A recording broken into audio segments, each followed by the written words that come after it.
যে পুরো ইসলামটাই যেই বিষয়টির উপর ভিত্তি করে প্রতিষ্ঠিত সেটি হচ্ছে আল আদল, আল আদালাহ, ন্যায়পরায়ণতা, ইনসাফ। ইন্নাল্লাহ আদল, আল্লাহ সুবহানাহু তাআলা নিজে ন্যায়পরায়ণ এবং তিনি যত প্রকার বিধিবিধান প্রদান করেছেন পৃথিবীতে সবগুলো বিধিবিধান ন্যায়পরায়ণতার মাপকাঠিতে শতভাগ ন্যায়।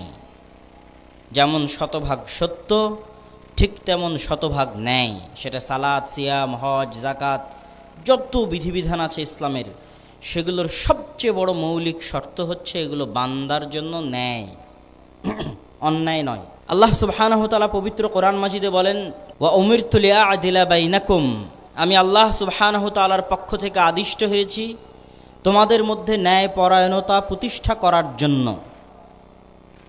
ওয়ালা ইয়াজরিমান্নাকুম শানআনু কওমিন আলা আল্লা তা'দিলু, তোমাদেরকে যেন কোনো নির্দিষ্ট গোত্র, কোনো নির্দিষ্ট দল, কোনো নির্দিষ্ট ব্যক্তির প্রতি তোমাদের অন্তরের বাড়াবাড়ি বা ক্ষোভ বা হিংসা বা বিদ্বেষ যেটাই থাকুক না কেন, রাগ, সেটার কারণে যেন তোমাদের এমন না হয় যে আল্লাহ তা'দিলু, তোমরা ন্যায়পরায়ণতা প্রতিষ্ঠা করতে পারছো না, এটা যেন না হয়।